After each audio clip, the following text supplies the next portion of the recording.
सबको जय मसीह की। और मैं एक बार फिर आज वही परमेश्वर का वचन जो मैंने थोड़े दिन पहले भी कहा था, एक बच्चे की तरह जो हम इस संसार में मुसाफिर की तरह बेचे गए हैं इस संसार में। तो आज फिर उसी मुद्दे पे बात करेंगे। तो जैसे ही परमेश्वर हमें इस धरती पर भेज देता है, एक माँ के गर्भ के ज़रिए रास्ते से हम इस दुनिया में दाखिल हो जाते हैं। तो परमेश्वर ने जैसे ही हम जन्म लेते हैं, वो परमेश्वर का हमारा असल रूप वो है। एक इंसान कोई जात पात मज़हब धर्म से पहचाना नहीं जाता। एक इंसान की नज़र से देखो एक दूसरे को और अपने आप को उस परमेश्वर का जन्मा हुआ कहो। और जिस परमेश्वर ने हमें जन्म देकर हमें ये सौभाग्य दिया है कि हम इस सफ़र को पूरा कर सकें, यानी कि परमेश्वर ने हमें चुना है। तो इस सफ़र में जो हम मुसाफिर बनकर आए हैं, इस सफ़र में मैं एक आयत पढ़ता हूँ आपके सामने, तो आप भी पढ़ लेना, मैं ऊपर दे दूँगा, ठीक है।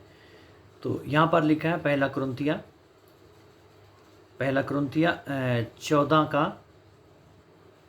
14 की 20 आयत में लिखा है, हे भाइयों, तुम समझ में बालक ना बनो, तो भी बुराई में तो बालक रहो, परंतु समझ में सियाने बनो। सुना आपने? हे भाइयों, तुम समझ में बालक ना बनो। हम समझ में बालक नहीं बनना। समझ में बालक कौन बनेगा? यही समझ हमें परमेश्वर की, हम बालक बने, हम समझदारी में बालक नहीं बनना कि कोई भी हमें अपनी उंगली लगाए और कोई भी हमें कोई चॉकलेट दे, हम उसी के पीछे नहीं चलेंगे। समझदार बन जाओ। समझदार व्यक्ति अपने पिता को पहचानता है कि मेरा असल पिता कौन है, जो मेरी अच्छी शिक्षा मुझे दे रहा है, जो मुझे हर बुराई करने से रोक रहा है, वो मेरा परमेश्वर कौन है, वो जानता है समझदार आदमी। हे भाइयों, तुम समझ में बालक ना बनो। समझ में बालक नहीं बनना, सियाने बने रहना है।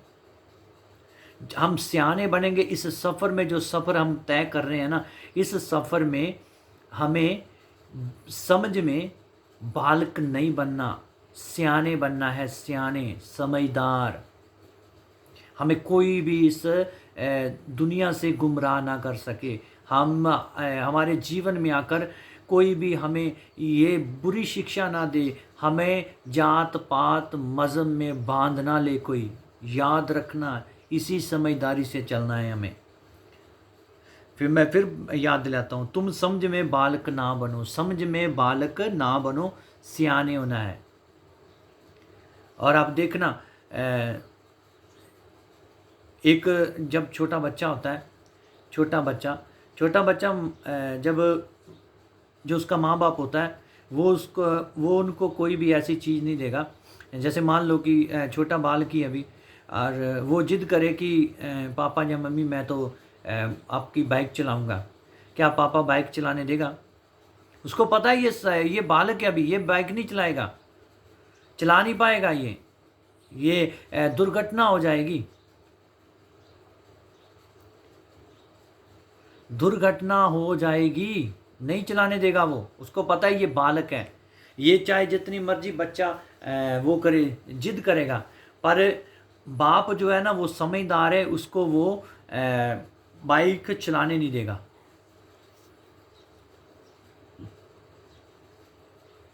एक समझदार होने का सबूत देगा बाप कि मैं समझदार हूं।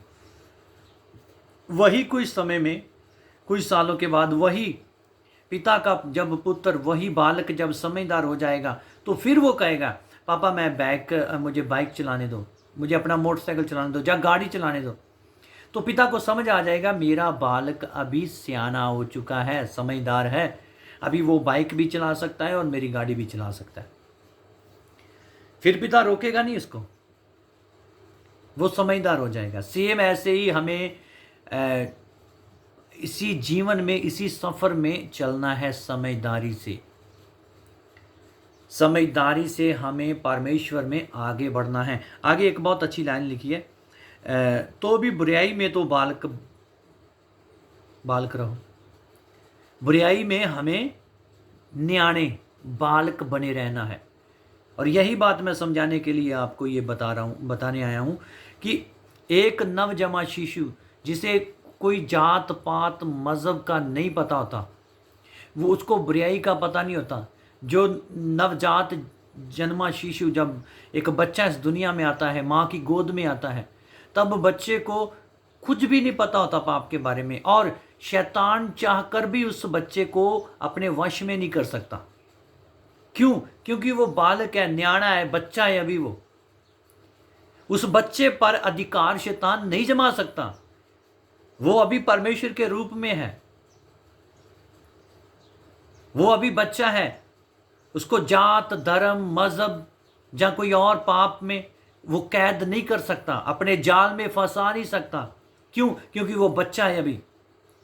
वो अभी अभी इस दुनिया में उसने कदम रखा है, इसी दुनिया में, इसी मुसाफिर खाने में उसने अभी अभी आंखें खोली, अभी अभी उसने जन्म लिया है। इसीलिए परमेश्वर इस वचन में बोल रहा है, मैं फिर दोबारा पढ़ता हूं आपको बताने के लिए, तो भी बुराई में तो बालक बने रहो। बुराई में बालक बने रहो। एक बालक को, एक बच्चे को बुराई नहीं जीत सकती। एक बालक पर, एक बच्चे पर बुराई अपना दबाव नहीं बना सकती। एक बच्चे को बुराई अपनी बुरी अभिलाषा में कैद नहीं कर सकती। इसीलिए यीशु ने भी बोला है, बच्चा, स्वर्ग का राज एक बच्चे की तरह है। हम इस मुसाफिर में हैं भाइयों। अपने सफर को ध्यान से प्रभु यीशु में चलाओ। हम प्रभु के यीशु मसीह के साथ साथ चलते समय हमारे पिता और अब यीशु को साथ लेकर चलना है, तो ही हम शैतान पर जीत हासिल कर सकते हैं। एक बालक की तरह बने रहो, एक बच्चे की तरह बने रहो, ताकि कि शैतान हमें अपने वश में, बुराई हमें अपने वश में ना कर सके। बुरी बातें सब फैलाते हैं, पर सच्चाई का प्रचार कोई नहीं फैलाता, सुनता भी कम ही है। चंगियाई, भविष्यवाणी सब एक से एक बढ़कर आगे आगे आगे आगे वचन भेजेंगे। क्यों? क्योंकि वहां पर एक आदमी चमक रहा है। पर जो सच्चाई की बातें हैं, जो ज्ञान की बातें हैं, जो हमें स्वर्ग के लिए तैयार करती हैं, जो हमारे पिता से हमें फिर मिला देती हैं, वो बातें हम कभी शेयर ही नहीं करते। कितने अच्छे मसीह हैं ना हम, कितना अच्छा फर्ज निभा रहे हैं हम। और जो कोई सच्चाई सुनाता है उसको हम दबाते हैं, उसको हम आगे भी नहीं आने देते।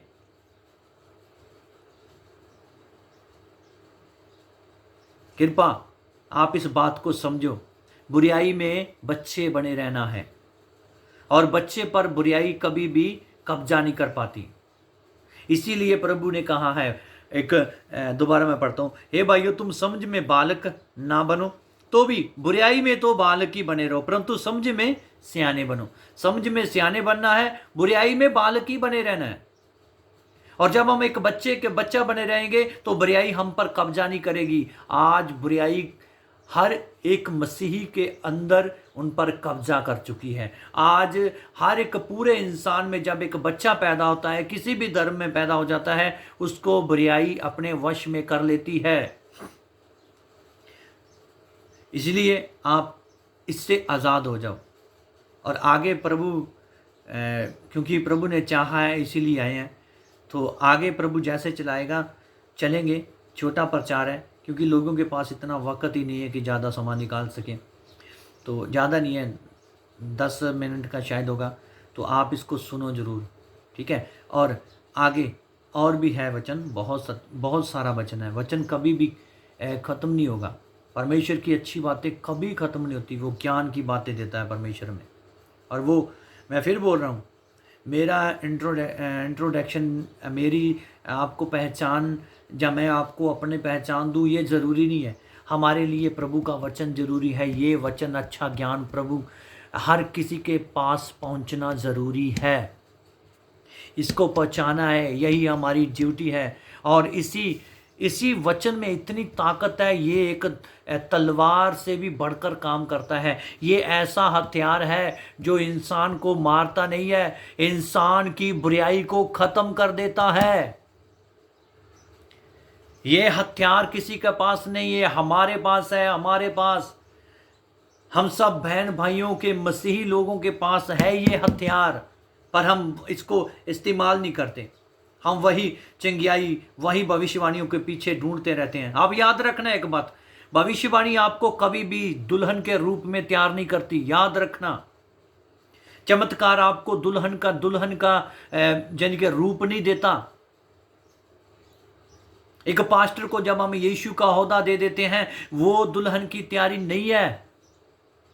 दुल्हन की तैयारी ये है वचन, ये वचन, ऐसा वचन, ये वचन पढ़ो, ये है सच्चाई का वचन। और जो पवित्र आत्मा के शब्द हैं वो तीर की तरह चुभते हैं, तीर की तरह हमारे शरीर के एक एक अंग को एक छल्ली कर देते हैं अंदर। ये है सच्चाई के वचन, इसको अपने जीवन में कबूल करो। आगे परमेश्वर ने चाहा तो और भी परमेश्वर का अच्छा वचन लेकर आएंगे। खत्म नहीं होगा, कभी भी खत्म ना होगा, ना खत्म होने वाला परमेश्वर का वचन है ये। समझो, तैयार हो जाओ, ये यीशु बहुत जल्द आ रहा है। अगर हम दुल्हन के रूप में अभी तैयार ही नहीं हुए, लड़ा आएगा, बारात लेकर चला जाएगा, दुल्हन यहाँ पर रह जाएगी। और जो दुल्हन तैयार है, अपने आप को जिसने सजा लिया है, वो दुल्हन यीशु के पास जाएगी। आप दुल्हन हो, तैयार हो जाओ, यीशु आ रहा है। यीशु आपको इन वचनों पर बहुत सी आशीष दे। मैं चाहूँगा और मेरी ये विश्वास है कि आपको इस वचन के द्वारा बहुत सी पवित्रता मिलेगी, आशीष मिलेगी। तो फिर मिलते हैं। सबको जय मसीह की।